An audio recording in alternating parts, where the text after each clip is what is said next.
My name is Charles Foreman. I'm a veteran of World War II, United States Marine Corps. When I enlisted in the Marines, it was September 1942. At that time, the Marine Corps had just opened its door a crack for black males in this country to join. It was only by special order of then President Franklin D. Roosevelt that this happened. At any rate, when I enlisted, I had hopes of getting into the air wing of the Marine Corps, but those hopes were dashed when we learned that we were lucky to even begin to get into the Marine Corps, and getting to be part of their air wing was out of question. Our basic training was done at what is now Camp Montford Point. This is a Marine base outside of Jacksonville, North Carolina, that was created to handle the blacks coming into the service. It was separate and unequal. However, it's part of our history, and those of us who enlisted, we did it voluntarily.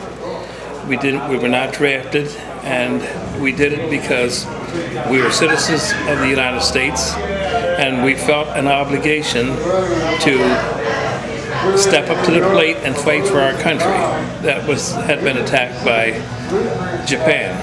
Our enlistment was not easy. We had a lot of obstacles to overcome.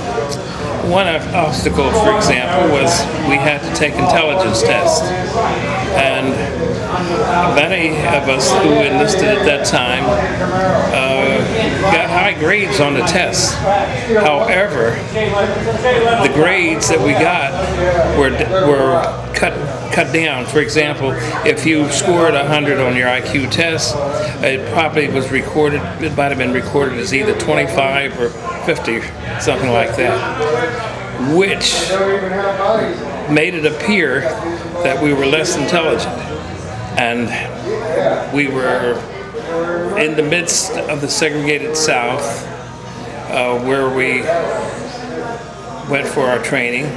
Segregation was rampant, and we were in the midst of it. So we were fighting our country on the inside to fight for our country overseas.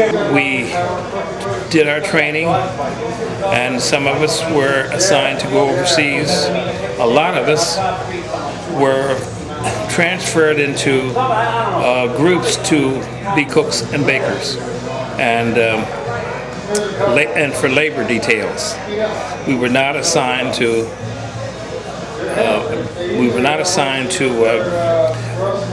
groups or battalions or whatever to really fight in the war. You came in as a buck private, and you stayed a buck private. However, as time went on, some of us were fortunate enough to get some promotions. But it was hard. It wasn't easy. Segregation was rampant.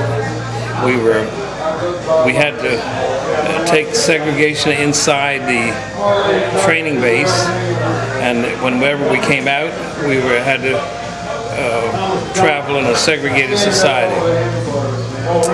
And we were often treated as non-citizens. Some of us, even though we wore the Eagle, Globe, and Anchor, people did not accept that we were Marines. As they often said, "You're not a Marine. There's no such thing as a black Marine." Boot camp. Many people have heard of boot camp in the Marine Corps. It was tough and it was rough. However, as an individual, I will say that I do not regret it, because I learned a lot. And not only learned a lot, but it taught me how to deal with a lot of problems and some rough situations. I happen to be one of the few that was fortunate. I could type, And so I was never assigned to kitchen duty, or KP as they called it, or latrine duty. I was fortunate enough to do administrative work, which has been helpful to me since I've been out of the service. I was assigned to a company called Headquarters and Service Battalion. Headquarters and Service Battalion, it was the men in that group were like a labor pool. Whenever some unseemingly pleasant duties had to be performed, the higher officers would always pick them out of the Headquarters and Service Battalion. But as time moved on and the war was progressing, the need for more combat troops was occurring.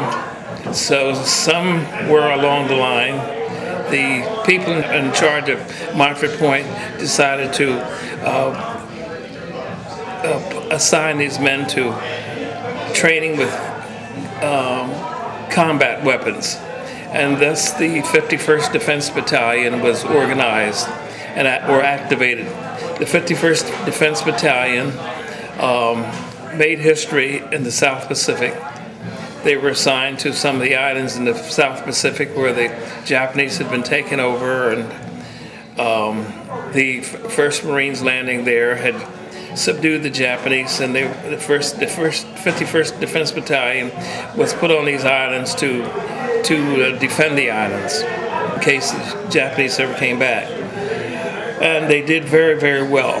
The troops did very well. And the generals in charge of them said some of the action by these Marines was just absolutely outstanding. Many of these first Black Marines were very intelligent people. Some were college graduates and accomplished people. However, their accomplishments in civilian life was not considered.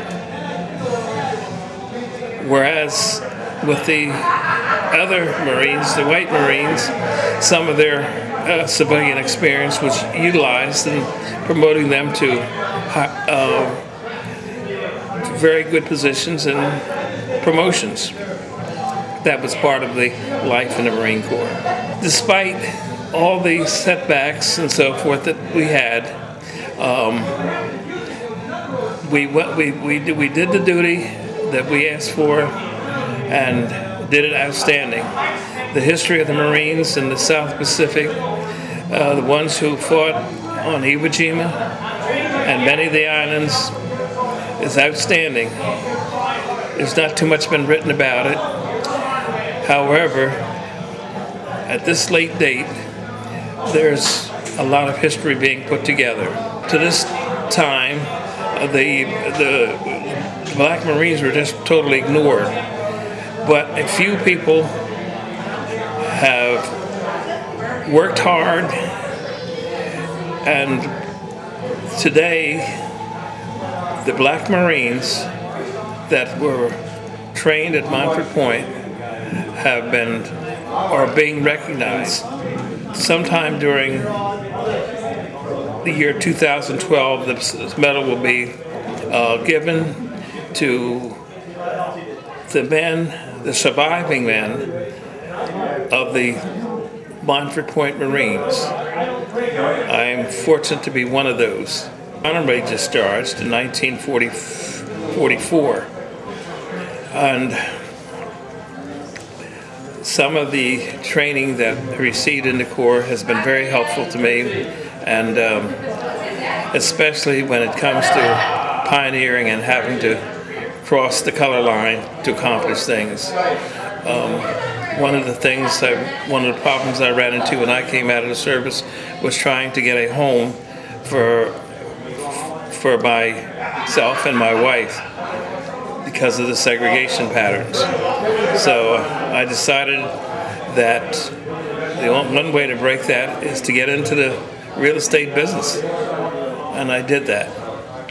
And utilizing the skills of a good real estate broker, I was able to get a decent home in a good neighborhood, a non-segregated neighborhood. And the result of that, I had 2 children and 2 girls, and they both grew up in an integrated setting, which helped them to get a good start. One of my daughters has become a circuit judge in Polk County. It's kind of a chip off the old block, because when she became a judge in Polk County, she was the first black judge in the state of, she was the first black judge in the 10th Judicial Circuit of Florida. The other daughter, she became a community developer in the city of Fort Myers. Many of us that are living, we can contribute what we are today from our experience in the Marine Corps. It was rough, it was tough, and today I can say that if I had it to do over again, yes, I would do it, despite the obstacles. It helped make me what I believe is a better man today.